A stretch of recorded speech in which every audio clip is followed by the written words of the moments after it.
उत्तर प्रदेश के कौशल विकास राज्य मंत्री व जनपद प्रभारी कपिल देव अग्रवाल ने केंद्रीय बजट 2026-27 पर अपनी प्रतिक्रिया देते हुए कहा, ये बजट विनिर्माण, निर्यात, रोजगार और करदाताओं को सुविधा प्रदान करने वाला बजट है।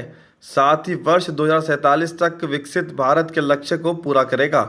केंद्रीय बजट में इंफ्रास्ट्रक्चर को खास तौर पर प्राथमिकता दी गई, जिसका लाभ उत्तर प्रदेश को मिलेगा। साथ ही पर्यटन को बढ़ावा देने के लिए भी कई कदम उठाए गए हैं, जिसका सीधा फायदा उत्तर प्रदेश की अर्थव्यवस्था को होगा। प्रदेश मंत्री कपिल देव अग्रवाल शुक्रवार को हापुड़ में मीडिया से वार्ता करते हुए केंद्रीय बजट पर अपनी प्रतिक्रिया दे रहे थे। उन्होंने कहा कि केंद्रीय बजट देश के विकास में मील का पत्थर साबित होगा। इंडस्ट्री को भी नई तकनीक से जोड़ने के लिए 12,20,000 करोड़ का इंफ्रास्ट्रक्चर इसको देने का काम किया, जिसमें रेल कॉरिडोर के अलावा यूपी वाराणसी हल्दिया, अयोध्या से हल्दिया, बनारस से पटना और बनारस से सिलीगुड़ी, इसको भी ये लगातार जोड़ने का काम हुआ है, जो इस क्षेत्र के लिए भी, उत्तर प्रदेश के लिए भी एक बड़ी उपलब्धि सरकार की है। बायो फार्मा के क्षेत्र में 10,000 करोड़ रुपए की योजना का पैसा उसको दिया गया। बायो फार्मा हम सब जान सकते हैं कि आज इंडस्ट्री के लिए, बायो इंडस्ट्री के लिए, जिसमें बहुत सारे सेक्टर उसके अंदर आते हैं, उनको पोषित करने के लिए सरकार के द्वारा बजट लाया गया है, जिसके कारण युवाओं को रोजगार, नई इंडस्ट्रियां, मेडिकल डिवाइस पार्क, और हमको ये पसंद था कि आदरणीय मुख्यमंत्री योगी आदित्यनाथ जी के नेतृत्व में गौतम बुद्ध नगर के अंदर भी मेडिकल डिवाइस पार्क की स्थापना करने का काम हुआ। सेमीकंडक्टर डाटा सेंटर्स, ये सारा काम हुआ है।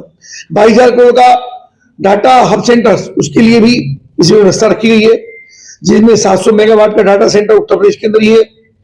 इसके कारण से भी जो आज की तारीख में जो नए नवाचार हमारे हैं, उसमें भी एक योजना सरकार को युवाओं को काम करने का अवसर, नवाचार, इंडस्ट्रियां, नए सेक्टर्स में काम करने का अवसर मिलेगा।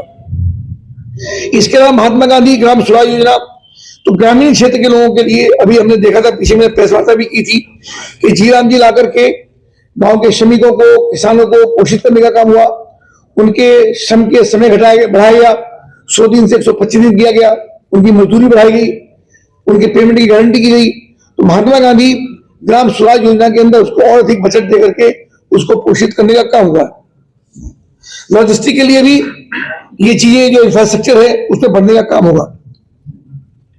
महिला कार्यबल को और अधिक सम्मान देने के लिए, उनको आगे बढ़ाने के लिए प्रत्येक जनपद, उसमें हापुड़ जनपद भी उसके अंदर आता है, तो महिलाओं को एक हॉस्टल, गर्ल्स हॉस्टल, तो उसमें कामकाजी महिलाएं भी होंगी, पढ़ने वाली छात्राएं भी होंगी, जिनको गांव से आना पड़ता है, गांव से आने के साधन नहीं होते, घर लौटने में देर हो जाती है, उनके ट्यूशन भी होते हैं।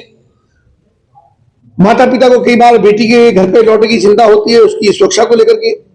ऐसी सब सुरक्षाओं का निशान करने के लिए सरकार ने पूरे हिंदुस्तान के लगभग 800 जनपदों के अंदर एक गर्ल्स हॉस्टल, जिसमें हापुड़ में भी वो बनेगा, हापुड़ को भी ये उपलब्धि निश्चित रूप से मिलने का काम होगा। टूरिज्म के अंदर भी बहुत बड़ा सेक्टर, इसमें बजट देने का काम सरकार ने किया है। और उत्तर प्रदेश के लिए बहुत ही गौरवशाली विषय है कि अयोध्या हो, नैमिषारण्य हो, प्रयागराज हो, काशी विश्वनाथ हो, और फिर हमारे छोटे छोटे सेंटर हैं, जिसमें हमारा गढ़ है, जिसमें हमारा अभी हस्तिनापुर है। हस्तिनापुर को भी सरकार ने एक बड़ा उपहार देकर के आर्कियोलॉजिकल पार्क के रूप में, यानी पूरे प्रदेश को 2 मिले हैं, जिसमें हस्तिनापुर जो हमारे बिल्कुल पास में है, और एक सारनाथ जो बनारस के अंदर है, उसको भी आर्कियोलॉजिकल पार्क के रूप में ये डेवलप करने का काम सरकार करेगी।